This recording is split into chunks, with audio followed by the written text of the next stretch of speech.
ಕೆಲವೊಂದು ಸಲ ಈ ರೀತಿ ಊಟ ಮನೇಲೇ ಸಿಕ್ಬಿಟ್ರೆ ಯಾವ ಹೋಟೆಲ್ ರೆಸ್ಟೋರೆಂಟ್ ಏನು ಎಲ್ಲ ಮರ್ತು ಬಿಡ್ತೀರಾ. ಈ ರೀತಿ ಟೇಸ್ಟ್ ತಿಂದವ್ರು ಹೇಳ್ತಾರೆ, ಈ ರೀತಿ ಇಷ್ಟೊಂದು ರುಚಿಯಾಗಿ ಹೇಗೆ ಮಾಡಿದ್ರೆ ಅಂತ ಖಂಡಿತವಾಗ್ಲೂ ನಿಮಗೆ ಹೊಗಳದೇ ಇರೋದಿಲ್ಲ. ಅಷ್ಟೊಂದು ರುಚಿಯಾಗಿರುತ್ತೆ. ಈ ಫ್ರೈಡ್ ರೈಸ್ ನೋಡ್ತಾ ಇದ್ರೆ ಯಾವ ಥರ ಇದೆ ನೋಡಿ. ಅದ್ರ ಜೊತೆ ಈ ಸ್ಪೆಷಲ್ ಮಂಚೂರಿಯನ್ ಕೇವಲ 2 ಸ್ಪೂನ್ ಎಣ್ಣೆಯಿಂದ ಮಾತ್ರ ಮಾಡಿದ್ದೀನಿ. ಆದರೆ ರುಚಿ ಅಂತೂ ರಿಯಲಿ ಯಾವ ಹೋಟೆಲ್ ರೆಸ್ಟೋರೆಂಟಲ್ಲೂ ಕೂಡ ಈ ರುಚಿ ಸಿಗಲ್ಲ. ಸಿಂಪಲ್ ಆದ ಈ ಫ್ರೈಡ್ ರೈಸ್, ಈ ಮಂಚೂರಿಯನ್ ಇದ್ರ ಜೊತೆ ಇದನ್ನು ತಿಂತಾ ಇದ್ರೆ ರಿಯಲಿ ತುಂಬ ಅದ್ಭುತವಾದ ರುಚಿ. ಬನ್ನಿ ಯಾವ ರೀತಿ ಮಾಡೋದಂತ ನೋಡೋಣ. ಇಲ್ಲಿ ನಾನು 200 ಗ್ರಾಮ್ ಅಷ್ಟು ಪನ್ನೀರನ್ನು ತೊಗೊಂಡಿದ್ದೀನಿ. ಎಲ್ಲ ತೆಗೆದು ಒನ್ ಟೈಮ್ ತೊಳೆದು ಈಗ ಇದನ್ನು ಒಂದು ಮೀಡಿಯಮ್ ಸೈಜಲ್ಲಿ ಕಟ್ ಮಾಡಿ ಇಟ್ಕೊಳ್ತಾ ಇದ್ದೀನಿ. ಮೊದಲು ನಾನು ಇಲ್ಲಿ ಪನ್ನೀರ್ ಮಂಚೂರಿಯನ್ ಮಾಡ್ತಾ ಇದ್ದೀನಿ. ಇಷ್ಟೊಂದು ಸುಲಭವಾಗಿ ಮಾಡ್ಬೋದು ಅಂತ ನಿಮಗೆ ಈ ವಿಡಿಯೋ ನೋಡಿದ ಮೇಲೆ ಗೊತ್ತಾಗುತ್ತೆ.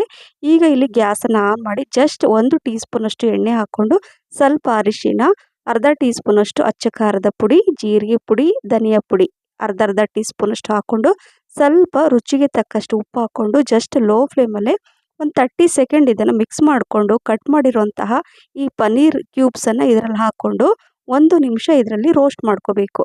ಆ ಮಸಾಲೆ ಎಲ್ಲ ಕರೆಕ್ಟಾಗಿ ಕೋಟಿಂಗ್ ಈ ಥರ ಬರಬೇಕು. ಸೊ ತಿನ್ನುವಾಗ ತುಂಬ ಚೆನ್ನಾಗಿರುತ್ತೆ. ಡೀಪ್ ಫ್ರೈ ಎಲ್ಲ ಮಾಡೋಕ್ಕೆ ಹೋಗಬಾರ್ದು. ಅದನ್ನು ಸೈಡಲ್ಲಿ ತೆಗೆದುಬಿಟ್ಟು ಸ್ವಲ್ಪ ಎಣ್ಣೆ ಹಾಕ್ಕೊಂಡು 1 ಟೀ ಸ್ಪೂನಷ್ಟು ಹೆಚ್ಚಿರುವಂತಹ ಜಿಂಜರ್ ಕಟ್ ಮಾಡಿಟ್ಟಿದ್ದೆ ಅಂದರೆ ಹಸಿ ಶುಂಠಿ, ಬೆಳ್ಳುಳ್ಳಿ ಕಟ್ ಮಾಡಿ ಹಾಕ್ಕೋಬೇಕು. ಹಾಗೆ 1 ಟೀ ಸ್ಪೂನಷ್ಟು ಹಸಿ ಮೆಣಸಿನ್ಕಾಯಿ ಸಣ್ಣಕ್ಕೆ ಕಟ್ ಮಾಡಿ ಇದರಲ್ಲಿ ಹಾಕ್ಕೊಂಡಿದ್ದೀನಿ. ಹಾಗೆ ಒಂದು ದೊಡ್ಡ ಗಾತ್ರದ ಈರುಳ್ಳಿ ಈ ಥರ ಕಟ್ ಮಾಡಿ ಹಾಕ್ಕೋಬೇಕು ನೋಡಿ. ನಂತರ 1 ಕ್ಯಾಪ್ಸಿಕಮ್ ಸೇಮ್ ಈರುಳ್ಳಿ ಮತ್ತು ಕ್ಯಾಪ್ಸಿಕಮ್ ಒಂದೇ ರೀತಿ ಕಟ್ ಮಾಡಿ ಇದರಲ್ಲಿ ಹಾಕ್ಕೋಬೇಕು. ಹಾಕ್ಕೊಂಡು ಅದರಲ್ಲೇ ಇದನ್ನು ಚೆನ್ನಾಗಿ ಮಿಕ್ಸ್ ಮಾಡಬೇಕು. ನಂತರ ಇಲ್ಲಿ ಸ್ವಲ್ಪ ನೀರು ಹಾಕ್ಕೋಬೇಕು. ಅಂದರೆ ಸ್ಮಾಲ್ ಕಪ್ಪಲ್ಲಿ 2 ಗ್ಲಾಸಷ್ಟು ನೀರನ್ನು ಹಾಕ್ಕೊಂಡಿದ್ದೀನಿ ನೋಡಿ. ನೀರು ಹಾಕ್ಕೊಂಡು ಇದನ್ನು ಹೈ ಫ್ಲೇಮಲ್ಲೇ ಇದನ್ನು ಕುದಿಸ್ಕೋಬೇಕು. ಈಗ ಇದರಲ್ಲಿ 1 ಟೀ ಸ್ಪೂನಷ್ಟು ವಿನಿಗರ್ ಹಾಕ್ಕೊಳ್ತಾ ಇದ್ದೀನಿ. ಹಾಗೆ 1 ಟೀ ಸ್ಪೂನಷ್ಟು ಸೋಯಾ ಸಾಸ್, 2 ಟೀ ಸ್ಪೂನಷ್ಟು ರೆಡ್ ಚಿಲ್ಲಿ ಸಾಸ್, ಸ್ವಲ್ಪ ಉಪ್ಪು ಇದನ್ನೆಲ್ಲ ಹಾಕ್ಕೊಂಡು ಮಿಕ್ಸ್ ಮಾಡ್ಕೊಳ್ಳಿ. ಅಕಸ್ಮಾತ್ ವಿನಿಗರ್ ಇಲ್ಲ ಅಂದರೆ ನೀವು ನಿಂಬೆಹಣ್ಣಿನ ರಸ ಹಾಕ್ಕೊಳ್ಳಿ. ಸೊ ಈಗ ಅದು ಕುದೀತಾ ಇರುತ್ತಲ್ವ, 1 ಟೀ ಸ್ಪೂನಷ್ಟು ಕಾರ್ನ್ ಫ್ಲೋರನ್ನು ಈ ಥರ ಸ್ವಲ್ಪ ನೀರಲ್ಲಿ ಹಾಕ್ಕೊಂಡು ಮಿಕ್ಸ್ ಮಾಡ್ಕೋಬೇಕು. ಸೊ ಕಾರ್ನ್ ಫ್ಲೋರನ್ನು ಮಿಕ್ಸ್ ಮಾಡಿರೋದನ್ನು ಇದರಲ್ಲಿ ಹಾಕ್ಕೊಂಡು ಈಗ ಹೈ ಫ್ಲೇಮಲ್ಲಿ ಇದನ್ನು ಜಸ್ಟ್ ಒಂದು 2 ಮಿನಿಟ್ಸ್ ಇದನ್ನು ಬೇಯಿಸ್ಕೋಬೇಕು. ಸ್ವಲ್ಪ ಏನಾದರೂ ಗಟ್ಟಿ ಅನಿಸಿದರೆ ನೀರು ಕೂಡ ಹಾಕ್ಕೊಳ್ಳಿ. ನಾನು ಇನ್ನೊಂದು ಸ್ವಲ್ಪ ನೀರು ಹಾಕ್ಕೊಂಡೆ. ಸೊ ನೀರು ಹಾಕ್ಕೊಂಡು ಇದನ್ನು ಚೆನ್ನಾಗಿ ಮಿಕ್ಸ್ ಮಾಡ್ತಾನೆ ಇರಬೇಕು ನೋಡಿ. ಎಷ್ಟು ಚೆನ್ನಾಗಿ ಕಲರ್ ಬಂದಿದೆ. ಸೊ ನೋಡಿದ್ರಲ್ಲ ಫ್ರೆಂಡ್ಸ್, ಈ ಥರ ಮಾಡ್ಕೊಂಡ ನಂತರ ಫ್ರೈ ಮಾಡಿಟ್ಟಿರುವಂತಹ ಈ ಪನ್ನೀರ್ ಇತ್ತಲ್ವ, ಸೊ ಅದನ್ನು ಹಾಕ್ಕೋಬೇಕು. ಸೊ ಹಾಗಾಗಿ ಹೇಳಿದೆ ಜಸ್ಟ್ ನಾನು 2 ಸ್ಪೂನ್ ಎಣ್ಣೆನ ಯೂಸ್ ಮಾಡಿರೋದು ಇದಕ್ಕೆ. ಹಾಗಾಗಿ ಪನ್ನೀರನ್ನು ಜಾಸ್ತಿ ಡೀಪ್ ಫ್ರೈ ಮಾಡಿಬಿಟ್ಟೆಲ್ಲ ನೀವು ಮಾಡ್ಕೊಳ್ಳೋಕೆ ಹೋಗಬೇಡಿ.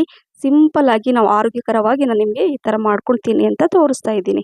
ಈಗ ಪನ್ನೀರ್ ಹಾಕ್ಕೊಂಡು ಜಸ್ಟ್ 1 ನಿಮಿಷ ಚೆನ್ನಾಗಿ ಇದನ್ನು ಎಲ್ಲ ಮಸಾಲೆ ಹೊಂದ್ಕೊಳ್ಳೋ ಥರ ಇದನ್ನು ಹೈ ಫ್ಲೇಮಲ್ಲೇ ಇದನ್ನು ಮಿಕ್ಸ್ ಮಾಡಬೇಕು.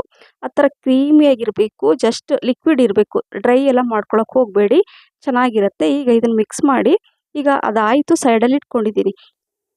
ಇಲ್ಲಿ ಒಂದು ಕಡಾಯಿಯಲ್ಲಿ 2 ಟೀ ಸ್ಪೂನಷ್ಟು ಎಣ್ಣೆ ಹಾಕ್ಕೊಂಡು ಬೆಳ್ಳುಳ್ಳಿ, ಶುಂಠಿ ಸಣ್ಣಕ್ಕೆ ಕಟ್ ಮಾಡಿಕೊಂಡು ಹಾಕ್ಕೋಬೇಕು. 1 ಟೀ ಸ್ಪೂನಷ್ಟು ಹಸಿಮೆಣಸಿನ್ಕಾಯಿ ಕೂಡ 1 ಟೀ ಸ್ಪೂನಷ್ಟು, ಹಾಗೆ ಈರುಳ್ಳಿ, ಆಮೇಲೆ ಬೀನ್ಸ್, ಹಾಗೆ ಕ್ಯಾರೆಟ್ ಇದನ್ನು 1 ಕಪ್ಪಷ್ಟು ಹಾಕ್ಕೊಂಡಿದ್ದೀನಿ. ಸಣ್ಣಕ್ಕೆ ಕಟ್ ಮಾಡಬೇಕು, ಯಾಕಂದರೆ ನಾವು ಮಾಡ್ತಿರೋದು ಫ್ರೈಡ್ ರೈಸ್. ಸೊ ಸಿಂಪಲಾದ ವಿಧಾನದಲ್ಲಿ ಫ್ರೈಡ್ ರೈಸ್ ನೀವು ಈ ಥರ ಮಾಡ್ಕೊಳ್ಳಿ. ಹೈ ಫ್ಲೇಮಲ್ಲೇ ಇದನ್ನು ಕುಕ್ ಮಾಡಬೇಕು, ಯಾಕಂದರೆ ತಿನ್ನುವಾಗ ಕ್ರಂಚಿಯಾಗಿ ಇರಬೇಕು. ಸ್ವಲ್ಪ ಸಾಲ್ಟ್, ರುಚಿಗೆ ತಕ್ಕಷ್ಟು ಉಪ್ಪನ್ನು ಹಾಕ್ಕೊಂಡು ಇದನ್ನು ಹೈ ಫ್ಲೇಮಲ್ಲೇ 1 ರಿಂದ 2 ನಿಮಿಷ ಚೆನ್ನಾಗಿ ಇದನ್ನು ಮಿಕ್ಸ್ ಮಾಡಬೇಕು. ನಂತರ ಇಲ್ಲಿ ಅರ್ಧ ಕಪ್ಪಷ್ಟು ಕ್ಯಾಪ್ಸಿಕಮ್ ಅದನ್ನು ಹಾಕ್ಕೊಂಡಿದ್ದೀನಿ. ಕ್ಯಾಪ್ಸಿಕಮ್ ಕೂಡ ಈ ಥರ ಹಾಕ್ಕೊಂಡು ಇದನ್ನು ಮಿಕ್ಸ್ ಮಾಡಬೇಕು ನೋಡಿ. ಯಾಕಂದರೆ ಕ್ಯಾಪ್ಸಿಕಮ್ ನಾನು ಲಾಸ್ಟಿಗೆ ಹಾಕಿದ್ದೀನಿ, ಅದು ಬೇಗ ಕುಕ್ ಆಗುತ್ತೆ. ಹಾಗಾಗಿ ನೋಡಿದ್ರಲ್ಲ, ಈ ರೀತಿಯಾಗಿ ಹೊಗೆ ಬರಬೇಕು, ಆ ರೀತಿಯಾಗಿ ಈ ತರಕಾರಿಗಳು ಫ್ರೈ ಆಗಬೇಕು. ಹಾಗಾಗಿ ಇದನ್ನು ಫ್ರೈಡ್ ರೈಸ್ ಅಂತಲೇ ಹೇಳೋದು. ಸೊ ಹಾಗಾಗಿ ಈ ತರಕಾರಿಗಳನ್ನು ಜಾಸ್ತಿ ಸಾಫ್ಟಾಗಿ ಬೇಯಿಸ್ಕೊಳ್ಳೋಕೆ ಹೋಗಬಾರ್ದು, ಕ್ರಂಚಿಯಾಗಿ ಇರಬೇಕು. ಈಗ ಇಲ್ಲಿ ನಾನು 1 ಗ್ಲಾಸಷ್ಟು ಅನ್ನ ಮಾಡಿಟ್ಟಿದ್ದೆ. ಅನ್ನ ಮಾಡಿಬಿಟ್ಟು ಸೈಡಲ್ಲಿ ಇಟ್ಕೊಳ್ಳಿ. ಅದು ಸ್ವಲ್ಪ ತಣ್ಣಗಾಗಬೇಕು, ಈ ಥರ ಉದುರಾಗಿರಬೇಕು. ಆವಾಗ ನಾವು ಚೆನ್ನಾಗಿ ಫ್ರೈ ಮಾಡಲಿಕ್ಕೆ ಈಸಿ ಆಗುತ್ತೆ. ಅಂದರೆ ಅನ್ನ ಪೀಸ್ ಆಗಲ್ಲ ಅಂತ ಅಷ್ಟೇ. ಸೊ ಈಗ ಮಾಡಿಟ್ಟಿರುತ್ತಾ ಅನ್ನ ಹಾಕ್ಕೊಂಡು ಮಿಕ್ಸ್ ಮಾಡಿಕೊಂಡು 1 ಟೀ ಸ್ಪೂನಷ್ಟು ವಿನಿಗರ್ ಹಾಕ್ಕೊಳ್ಳಿ. ವಿನಿಗರ್ ಇಲ್ಲ ಅಂದರೆ ನಿಂಬೆಹಣ್ಣಿನ ರಸ ನೀವು ಲಾಸ್ಟಲ್ಲಿ ಹಾಕ್ಕೋಬೋದು.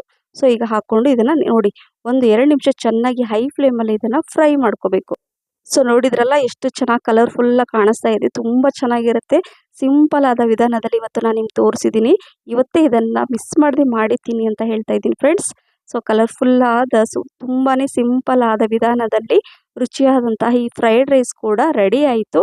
ಈಗ ಈ ಮಂಚೂರಿಯನ್ ಕೂಡ ನಾನು ಮುಚ್ಚಿಟ್ಟಿದ್ನಲ್ವ, ಸೊ ಅದು ಕೂಡ ನೋಡಿ ಇನ್ನೂ ಬಿಸಿನೇ ಇದೆ. ಸೊ ಬಿಸಿ ಬಿಸಿ ಇರುವಾಗಲೇ ಈ ರೀತಿ ಊಟ ಮನೇಲೆ ಸಿಕ್ಕರೆ ಆಹಾ ಎಂತಹ ರುಚಿ ಅಂತೀರಾ. ಸೊ ಹಾಗಾಗಿ ಯಾವ ಹೋಟೆಲ್ ರೆಸ್ಟೋರೆಂಟಲ್ಲಂತೂ ಖಂಡಿತವಾಗ್ಲೂ ಇದಕ್ಕಿಂತ ರುಚಿ ಅಂತೂ ಸಿಗಲ್ಲ. ಹಾಗಾಗಿ ಮಿಸ್ ಮಾಡದೆ ಮನೆಯಲ್ಲೇ ಆರೋಗ್ಯಕರವಾಗಿ ನೀವು ಈ ರೀತಿ ಮಾಡಿ ತಿನ್ನಿ. ಸೊ ಈ ಫ್ರೈಡ್ ರೈಸ್ ಜೊತೆ ಈ ಸಿಂಪಲ್ ಆದ ರುಚಿಯಾದಂತಹ ಈ ಮಂಚೂರಿಯನ್ ಈ ರೀತಿ ಊಟ ಇದ್ದರೆ ಯಾರಿಗೆಲ್ಲ ಇಷ್ಟ ಆಗಲ್ಲ ಹೇಳಿ. ಖಂಡಿತವಾಗ್ಲೂ ನಿಮಗೂ ಕೂಡ ಇಷ್ಟ ಆಗುತ್ತೆ. ಸೊ ಇದರ ಫ್ಯಾನ್ ಆಗೋದಂತೂ ಗ್ಯಾರಂಟಿ, ಅಷ್ಟೊಂದು ರುಚಿಯಾಗಿರುತ್ತೆ ಅಂತ ಹೇಳ್ತಾ ಈ ಕಾಂಬಿನೇಷನಲ್ಲಿ ಒಮ್ಮೆ ಟ್ರೈ ಮಾಡಿ.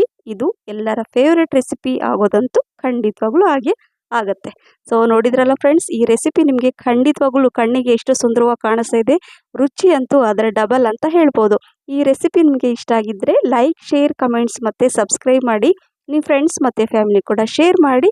ಹಾಗೆ ನನ್ನ ಫೇಸ್ಬುಕ್ ಪೇಜ್ ಫಾಲೋ ಮಾಡೋದನ್ನು ಕೂಡ ಮರಿಬೇಡಿ ಅಂತ ಹೇಳ್ತಾ ಮತ್ತೆ ಇನ್ನೊಂದು ಹೊಸ ರೆಸಿಪಿ ಜೊತೆ ಸಿಗ್ತೀನಿ. ಅಲ್ಲಿವರೆಗೂ thank you for watching. Bye, take care.